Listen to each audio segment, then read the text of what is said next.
The main reason why people give up on their fat loss goals is because they just don't see progress fast enough. That's it? Work harder.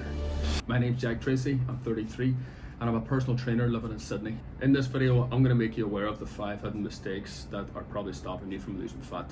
And before we get into this has nothing to do with your age, your genetics, or anything like that. These are just things that I found that most of my clients were suffering from before they started working with me. And you know what, I totally get it. If I was busting my ass in the gym multiple times a week, training, cardio, blasting the cardio, sticking to a diet, I'd probably just give up to be completely honest, and just accept that I'm probably going to be a fat bastard the rest of my life. Spare me. And this is why it is important to take a closer look at everything you're doing as to why you're not seeing progress, essentially. Which leads me on to mistake number 1. You are underestimating the amount of calories that you're putting into your mouth.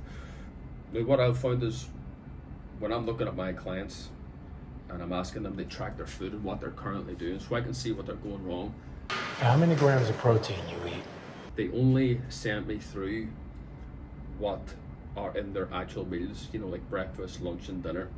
Some people include a few snacks, most don't. What they fail to include is like, how is the food being cooked? Like their oils, their butters, things like that. Calories can clock up pretty quickly.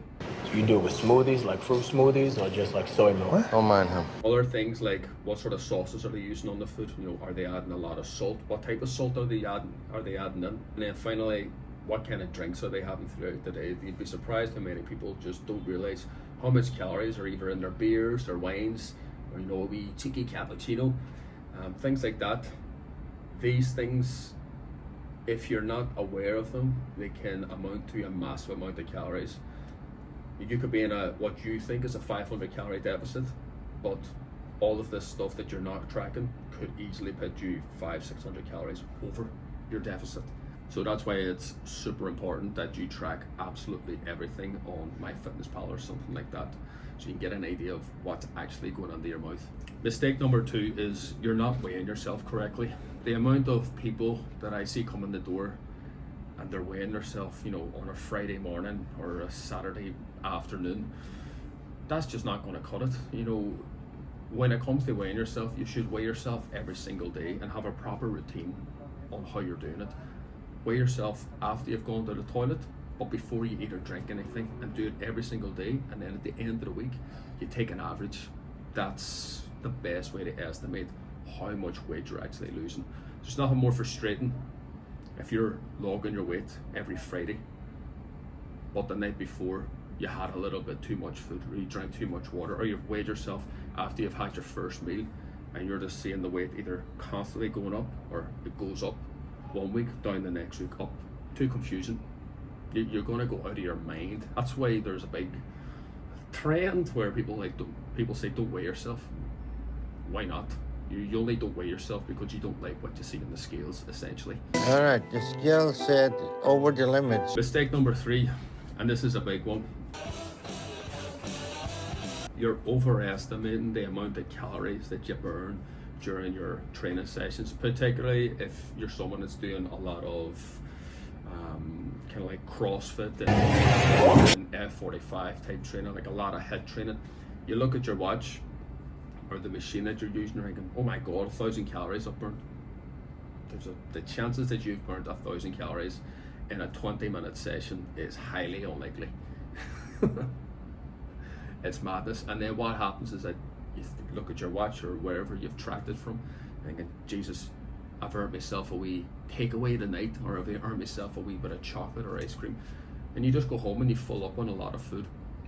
In many cases, you could be busting your ass doing stuff like that, but because of the amount of food that you're consuming whenever you get home, you're stopping fat loss from happening. Actually, what happens a lot of people, and I've seen this happen a lot, especially with my clients coming in the door, they're doing this so much is that they actually start to pack on weight.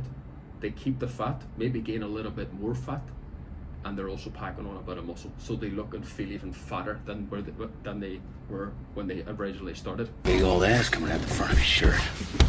Jesus. That is why when you first start a plan, you stick to a certain amount of calories, you stick to a certain amount of training, cardio, and you stick to that for about maybe 3 or 4 weeks so you can get a good understanding of, right, is the weight changing at that? If it isn't, okay, gotta drop the food a little bit more or increase the amount of training and cardio you're doing, and it stays the exact same.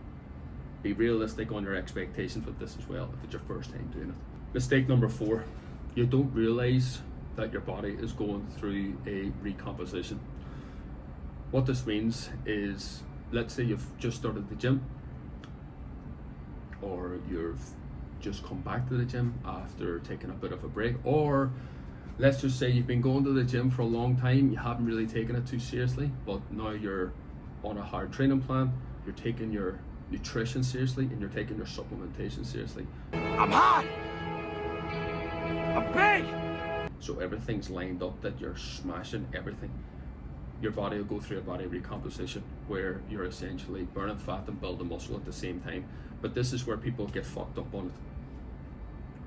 Everybody associates fat loss with weight loss. They look at the scales, they just want to see the numbers come down, come down, come down. That is not the case. Your weight could stay the exact same, but if you give yourself a little bit of time, your body could completely change. This happens a lot, especially if you're even adding in supplements like creatine. They're going to hold more water in the muscle, make the muscle heavier, essentially. If they just give it a bit of time, they would see that their body's changing.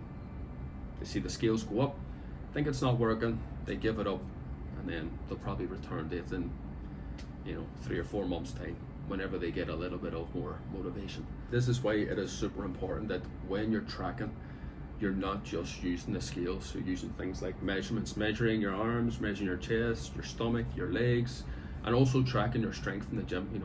If your performance is going up, brilliant. Could be building a wee bit of muscle, excellent. If you're starting to look or feel a little bit better, for example, taking photos, you're starting to look a little bit slimmer in the photos week to week, or your trousers are starting to feel a little bit looser, happy days. Don't just rely on the scales, especially if you're doing it once a week. You're wasting your time. You're actually fucking yourself, if I'm going to be honest. The final mistake, and this is a massive one, because with people who are constantly giving up on their fat loss because they're not seeing results fast enough, you're not giving it enough time. The amount of people that I see who have been out of shape, or they've gradually got out of shape, whatever, life gets in the way, over a course of 1 to maybe 3 to 4 years, that is not going to be fixed or resolved in a matter of 8 weeks. Totally unrealistic. If you've been on a break from training, you've gotten a little bit fat, or you've just completely let yourself go over a number of years, give yourself at least a year of doing everything correctly to get yourself back on track. And I can understand why this is, because all you see is people like myself, coaches posting 8-week transformation, 12-week transformation, 16-week transformation, you're going to look like this. All of that came from bodybuilding and photo shoot preps, where you've taken somebody who is already kind of in shape. There's steroids involved, there's a lot of supplements involved, there's a lot of dedication and a lot of sacrifice that they're doing day in, day out for those full 8 to 12 week period, and they look like fucking Superman or Wonder Woman at the end of it. The amount of dedication, for example, after my first bodybuilding show, obviously it wasn't big bodybuilding, it was men's physique with board shorts on me. I put so much into that for 8 to 10 weeks, I can't remember exactly what it was. I'd absolutely shredded, I looked insane. But I put so much into it that by the time I was finished, I just didn't want to eat or train or do anything. And I want to look at a fucking chicken fillet at the end. I just want to eat pizza, ice cream, sit in my hole and scratch. Very important to remember that. Be very understanding and realistic to your own circumstances and what you're going to be able to achieve in a certain amount of time. And if you're liking this content, maybe follow along and we'll talk about these things in a little bit more depth, and how we could, or how you could resolve them or overcome them in the future, so you're not constantly giving up on your fat loss goals.